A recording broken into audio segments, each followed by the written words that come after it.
Сейчас Симба приземлился в Алмате.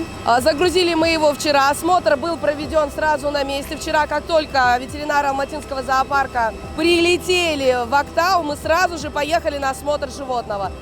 При визуальном осмотре было отмечено, что серьезных травм у льва нет.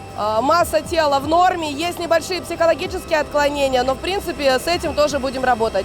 Более четкий диагноз мы сможем узнать только когда полностью проведем все анализы. Сейчас мы разгрузим льва, он поедет в Алматинский зоопарк и 40 дней будет на карантине.